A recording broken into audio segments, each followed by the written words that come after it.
Hello friends, कैसे हैं आप सब। तो डियर, आज की क्लास में जो है हम लोग वन लाइन इंपॉर्टेंट पॉइंट्स को डिस्कस करेंगे पॉलिटी का। तो ये जो है ये इसका थर्ड क्लास है। और डियर, जितने भी पॉइंट है ना बहुत ही इंपॉर्टेंट है, जो कि आपका हर एक एग्जामिनेशन में पूछा जाता है। तो चलिए हम लोग डिस्कस करते हैं डियर आज का क्लास। पहला पॉइंट देखिए कि संविधान सभा के कुल 11 अधिवेशन एवं 105 बैठकें हुई थी। ठीक है, याद रखिएगा कितना अधिवेशन हुआ था, 11 अधिवेशन हुआ था और 105 बैठकें हुई थी।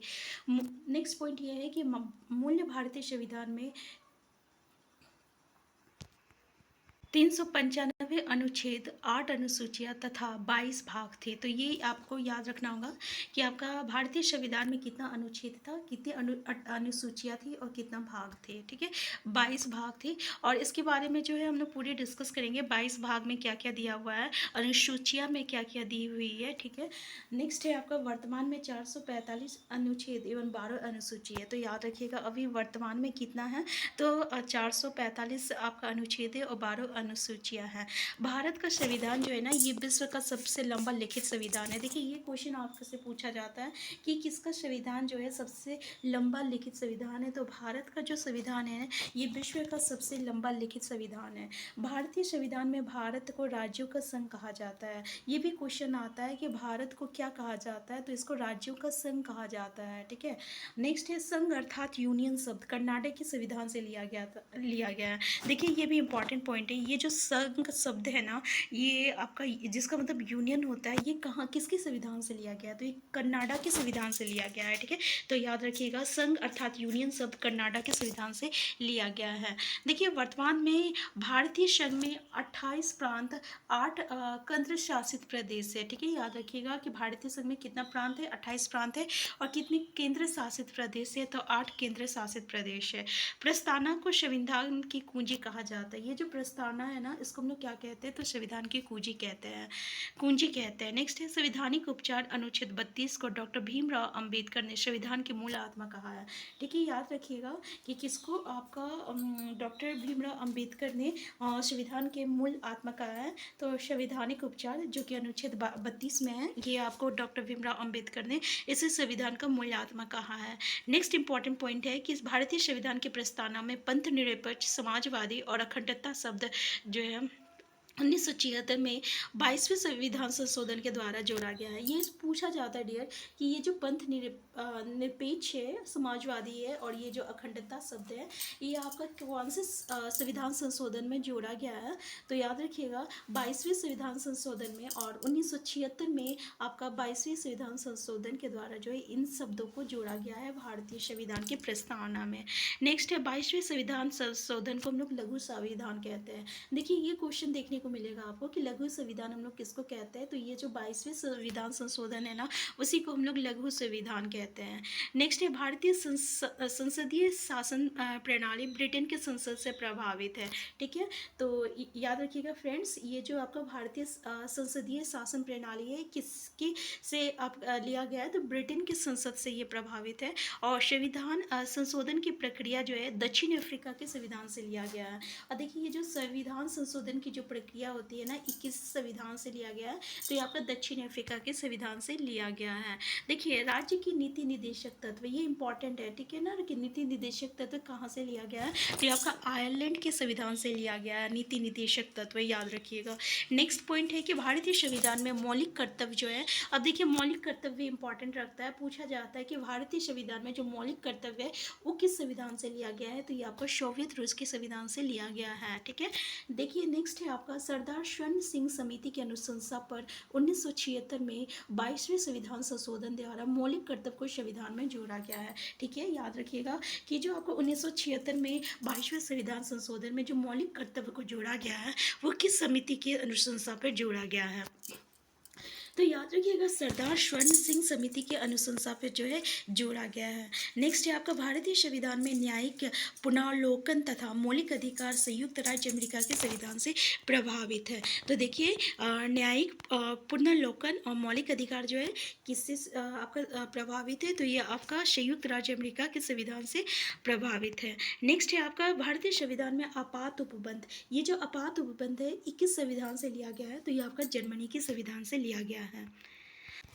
ठीक है। तो भारतीय संविधान जो है ये आपका आपात उपबंध ये जर्मनी के संविधान से लिया गया है। तो डियर हम लोग जो है नेक्स्ट क्लास में इसका एमसीक्यू भी डिस्कस करेंगे, तो देख लीजिएगा बहुत कम टाइम में हम लोग बहुत सारे चीज़ पॉलिटिकल का यहाँ पर डिस्कस करेंगे। नेक्स्ट है संविधान के अनुसार 368 तथा भाग 20 में संविधान संशोधन की प्रक्रिया वर्णित है। ठीक है, याद रखिएगा कि अनुच्छेद 368 और भाग 20 में, ठीक है, कितने भाग है जल्दी से कमेंट बॉक्स में बताइए। तो संविधान में जो है 22 भाग है, ठीक है ना। तो 20 भाग 20 में ये संविधान संशोधन की जो प्रक्रिया है ना उसको वर्णित किया गया है। नेक्स्ट देखिए प्रथम संविधान संशोधन कब हुआ था। डियर ये क्वेश्चन पूछा जाता है फ्रेंड कि प्रथम संविधान संशोधन जो है वो 1991 में हुआ था। नेक्स्ट है 8वीं अनुसूची में भारत के 22 भाषाओं का उल्लेख है। ठीक है, ये भी पूछा जाता है कि 22 भाषाओं का उल्लेख जो है किस अनुसूची में है। तो ये आपका 8वीं अनुसूची में जो है भारत के 22 भाषाओं का उल्लेख है। नेक्स्ट है 10वीं अनुसूची में दल विदल निरोधक उपबंध वर्णित है। याद रखिएगा कि 10वीं अनुसूची में दल बदल निरोधक उपबंध वर्णित है। ठीक है, संघ सूची, राज्य सूची और समवर्ती सूची का संबंध जो है ये आपका 7वीं अनुसूची से है। तो देख लीजिए संघ सूची, राज्य सूची और समवर्ती सूची का संबंध जो है ये किससे है, तो 7वीं अनुसूची से है। संघ सूची में 100 विषय, समवर्ती सूची में 52 विषय और राज्य सूची में 61 विषय है। ठीक है, याद रखिएगा कि संघ सूची में 100 विषय, समवर्ती सूची में 52 विषय और राज्य सूची में 51 विषय है। ठीक है, नेक्स्ट है आपका रक्षा, विदेश, नागरिकता, रेलवे, डाकतार संघ सूची की प्रमुख विषय है। ठीक है ना, ये याद रखिएगा कि रक्षा, विदेश, नागरिकता, रेलवे, डाकतार और संघ सूची की जो है ये आपका प्रमुख विषय है। नेक्स्ट है आपका पुलिस, जेल, कृषि, लोक व्यवस्था तथा स्थानीय शासन जो है ये आपका राज्य सूची का प्रमुख विषय है। ठीक है ना। तो संघ सूची के अंतर्गत क्या क्या आता है और राज्य सूची के अंतर्गत क्या क्या आता है, ठीक है, इसकी जानकारी आपको होना चाहिए। नेक्स्ट है ये आपका जैसे कि शिक्षा हो गया, वन हो गया, परिवार हो गया, नियोजन हो गया, सामाजिक सुरक्षा हो गया और दंड संहिता जो है ये समवर्ती सूची के प्रमुख विषय है। कौन सी सूची, तो समवर्ती सूची के प्रमुख विषय है। तो ये आपको याद रखना पड़ेगा कि आपका संघ सूची में 100 विषय है और समवर्ती सूची में 52 विषय है और राज्य सूची में 61 विषय है। और कौन सी सूची जो है ये आपका संघ सूची में आता है, कौन सी जो है आपका राज्य सूची में आता है और कौन सी जो है आपका समवर्ती सूची में आता है। ठीक है ना, इसकी जानकारी आपको होना चाहिए। नेक्स्ट है देखिए मूल संविधान में मौलिक अधिकारों की संख्या कितनी है, 7 थी, जो कि वर्तमान में अब क्या हो गया, 6 हो गया। जो राइट टू प्रॉपर्टी यानी जिसको हम लोग संपत्ति का अधिकार कहते हैं ना उसको हटा दिया गया है। तो देखिए 1978 में 84वें संविधान संशोधन द्वारा संपत्ति का जो अधिकार था ना उसको हटा दिया गया है और वर्तमान में संपत्ति का जो अधिकार होती है उसको विधिक अधिकार है। ठीक है, अनुच्छेद 300 क के अनुसार। तो ये आपका याद रखना पड़ेगा। ठीक है, 84वें संविधान संशोधन के द्वारा आपका संपत्ति के अधिकार को हटा दिया गया है और 1978 में इसको हटा दिया गया है। ठीक है, तो याद रखिएगा। नेक्स्ट है अनुच्छेद 17 द्वारा अस्पृश्यता का अंत किया गया है। ठीक है, अस्पृश्यता का अंत जो है अनुच्छेद 17 के द्वारा किया गया है। अनुच्छेद 19 जो है ये प्रेस की स्वतंत्रता वर्णित करता है। देखिए ये इंपॉर्टेंट है कि प्रेस की स्वतंत्रता किस में आती है, तो ये आपका अनुच्छेद 19 में आती है। और अनुच्छेद 21 में जो है प्रांत व देहिक स्वतंत्रता दी गई है। ठीक है, प्रांत व देहिक स्वतंत्रता किसमें दी गई है, तो अनुच्छेद 21 में दी गई है। देखिए राष्ट्रपति देश का प्रथम नागरिक तथा कार्यपालिका संवैधानिक प्रधान होता है। ठीक है, ये तो आपको पता होगा कि प्रथम नागरिक कौन होता है देश का, तो राष्ट्रपति होता है और कार्यपालिका का संवैधानिक प्रधान होता है। तो देखिए अभी संविधान से रिलेटेड जितने भी इंपॉर्टेंट पॉइंट हम लोग पढ़े हैं, ठीक है, सारे इंपॉर्टेंट है जो कि आपका हर एक एग्जामिनेशन में पूछा गया है। जब हम लोग प्रीवियस ईयर क्वेश्चन करेंगे ना तब आपको देखने को मिलेगा कि ऐसे क्वेश्चन जो है आपका रेलवे एसएससी में पूछा गया है। ठीक है, नेक्स्ट है आपका राष्ट्रपति देश का प्रथम, ये तो आपको पता है। अब देखिए राष्ट्रपति तथा उपराष्ट्रपति पद के लिए न्यूनतम आयु सीमा कितनी होनी चाहिए, तो 35 वर्ष होनी चाहिए। राष्ट्रपति जो है अपना त्याग पत्र किसको देते हैं, तो ये उपराष्ट्रपति को देता है। ठीक है, और अनुच्छेद 61 के अनुसार महाभियोग द्वारा राष्ट्रपति को पद से हटाया जा सकता है। तो याद रखिएगा किसके द्वारा जो है राष्ट्रपति को पद से हटाया जाता है, तो महाभियोग द्वारा अनुच्छेद 61 के द्वारा जो है राष्ट्रपति को पद से हटाया जाता है। नेक्स्ट है राष्ट्रपति पर महाभियोग लगाने की सूचना 14 दिन पूर्व दी जाती है। ये भी क्वेश्चन आता है कि महाभियोग लगाने की सूचना जो है कितने दिन पूर्व दी जाती है, तो 14 दिन पूर्व जो दी जाती है। यदि राष्ट्रपति का पद खाली हो तो इसे 6 महीने के अंदर भरना आवश्यक होता है। कितने अंदर? 6 महीना के अंदर।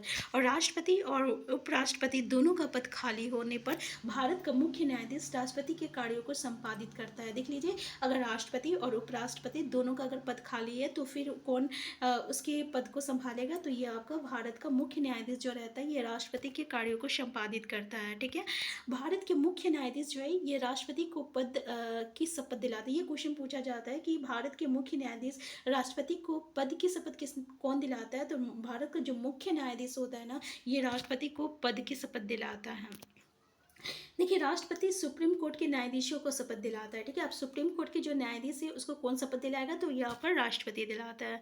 अनुच्छेद 133 के तहत राष्ट्रपति सर्वोच्च न्यायालय से सलाह मांग सकता है। ठीक है, राष्ट्रपति जो है सर्वोच्च न्यायालय से सलाह मांग सकता है।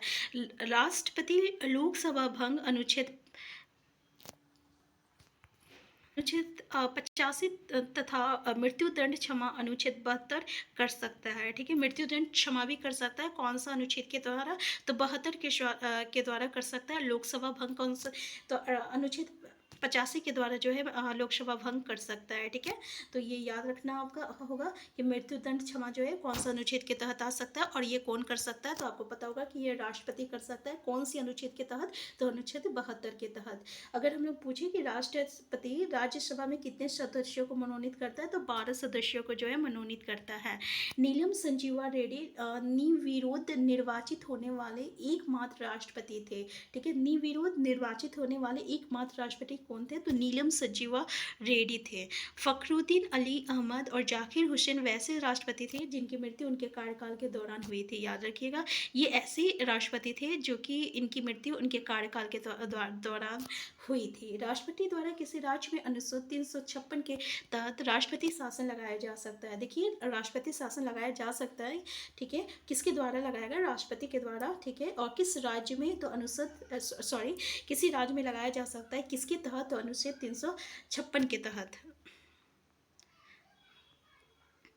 ठीक है, राष्ट्रपति शासन सबसे पहले 1991 में पंजाब में लागू किया गया था। अब देखिए, राष्ट्रपति शासन सबसे पहले कहाँ लागू किया गया था? तो पंजाब में लागू किया गया था। याद रखिएगा, कब लगाया किया गया था? तो 1951 में लागू हुआ था। और पंजाब में संवैधानिक समय तक राष्ट्रपति शासन प्रयोग में रहा है। ठीक है, और बहुत ही लंबे समय तक जो है यहाँ पर राष्ट्रपति शासन बना रहा था आपका पंजाब में। राष्ट्रपति शासन का न्यूनतम अवधि कितनी होती है? तो 6 माह तक होती है, लेकिन अधिकतम अगर देखा जाए तो वो 3 वर्ष तक भी जा सकता है। देखिए, राष्ट्रपति हो गया, उपराष्ट्रपति हो गया, प्रधानमंत्री हो गया, राज्यपाल हो गया और महान्यायवादी हो गया तथा उच्चतम न्यायालय के न्यायाधीशों की नियुक्ति करता है। ठीक है, तो याद रखिएगा कि राष्ट्रपति जो है कितनी लोगों की जो है आपका नियुक्ति कर सकता है, जैसे कि उपराष्ट्रपति, प्रधानमंत्री, राज्यपाल, महान्यायवादी और उच्चतम न्यायालय के जो न्यायाधीश होते हैं ना, उनकी भी नियुक्ति ये राष्ट्रपति करता है। संसदीय राज्यों की विधानसभाओं के निर्वाचित सदस्य राष्ट्रपति के चुनाव में भाग लेते हैं। याद रखिएगा कि संसद एवं राज्यों की विधानसभाओं के निर्वाचित सदस्य जो है ये राष्ट्रपति के चुनाव में भाग लेते हैं। नेक्स्ट पॉइंट है आपका कि राष्ट्रपति जो है तथा उपराष्ट्रपति को वेतन। देखिए, राष्ट्रपति के चुनाव में संसद के दोनों सदनों, लोकसभा और राज्यसभा के सदस्य भाग लेते हैं। ठीक है ना, कि सदस्य जो है भाग लेते हैं। और राष्ट्रपति तथा नेक्स्ट पॉइंट है आपका कि राष्ट्रपति तथा उपराष्ट्रपति को वेतन भारत के संचित निधि द्वारा प्रदान किया जाता है। ठीक है, ये इंपॉर्टेंट है कि भारत के संचित निधि के द्वारा जो है राष्ट्रपति और उपराष्ट्रपति को वेतन मिलता है। नेक्स्ट है राष्ट्रपति, लोकसभा एवं राज्यसभा। ये क्या है? भारत की संसद के 3 अंग है। ठीक है, और तो ये पूछा जाता है, याद रखिएगा, एक राष्ट्रपति है, लोकसभा है, राज्यसभा। ये भारत के संसद के 3 अंग होता है। राज्यसभा को हम लोग उच्च सदन कहते हैं और लोकसभा को निम्न सदन कहते हैं। ठीक है, राज्यसभा जो है होता है ना, एक अस्थायी सदन होता है क्योंकि इसे भंग नहीं किया जाता है। किसको? राज्यसभा को। और राज्यसभा क्या था? तो ये उच्च सदन था। और उपराष्ट्रपति जो होता है ना, ये राज्यसभा का पदन सभापति होता है। पदन सभापति कौन होता है? तो उपराष्ट्रपति होता है। ठीक है, राज्यसभा का। राज्यसभा का गठन कब हुआ था? तो 3 अगस्त 1952 को हुआ था। याद रखिएगा कि राज्यसभा का गठन 3 अगस्त 1952 को हुआ था। नेक्स्ट है लोकसभा के सदस्यों को अधिकतम संख्या जो है 550 तथा राज्यसभा का कितना है? 250 है। लोकसभा या राज्यसभा के 2 सत्रों के बीच अधिकतम अंतर कितना होना चाहिए? तो 6 माह का होना चाहिए। और साधारण विधेयक को राज्यसभा 6 माह तक जो है रोक सकती है, ठीक है। कितने माह तक? 6 माह तक रोक सकती है। पहली लोकसभा की पहली बैठक जो है ये आपका 6 मई 1952 में हुई थी। याद रखिएगा कि पहली लोकसभा की बैठक कब हुई थी? तो 6 मई 1952 को हुई थी। नेक्स्ट पॉइंट है कि कोई विधेयक धन विधेयक है या नहीं, इसका निर्णय जो लेता है ये लोकसभा अध्यक्ष करता है, ठीक है, याद रखिएगा। देखिए, धन विधेयक केवल लोकसभा में प्रस्तुत किया जाता है और राज्यसभा धन विधेयक को अपने पास विचारार्थ केवल 14 दिन तक रख सकता है, ठीक है। धन विधेयक जो है ये केवल लोकसभा प्रस्तुत करता है और राज्यसभा जो है ये अपने पास केवल 14 दिन तक इसको रख सकता है, तो याद रखिएगा। नेक्स्ट है आपका कि धन विधेयक को लोकसभा में प्रस्तुत करने से पूर्व राष्ट्रपति का अनुमति लेना आवश्यक है, ठीक है। तो धन विधेयक को लोकसभा को पहले इसको प्रस्तुत करने से पहले किसकी अनुमति की जरूरत होती है? तो राष्ट्रपति की, ठीक है। नेक्स्ट है लोकसभा की कोरम या गणपूर्ति के लिए कुल कितने सदस्य की जरूरत होनी चाहिए? तो 1/10 सदस्य का होना आवश्यक है। देखिए, लोकसभा का कार्यकाल जो होता है ना 5 वर्ष के लिए होता है और राज्यसभा का कार्यकाल जो होता है 6 वर्ष के लिए होता है, ठीक है। प्रत्येक 2 वर्ष पर राज्यसभा से 1/3 सदस्य जो रहता है अवकाश ग्रहण करते हैं। याद रखिएगा कितना? 1/3 सदस्य। ये आज का क्लास हम यहीं तक रखते हैं क्योंकि नेक्स्ट क्लास में हम लोग जो है इससे आगे डिस्कस करेंगे। तो अगर आप चैनल में नए हैं सबसे पहले चैनल को सब्सक्राइब कर लीजिएगा। वीडियो हेल्पफुल होगा तो प्लीज़ लाइक शेयर करना मत भूलिएगा। अगर आपको कोई भी क्वेरीज होगा तो कमेंट बॉक्स में ज़रूर बताइएगा। Thank you.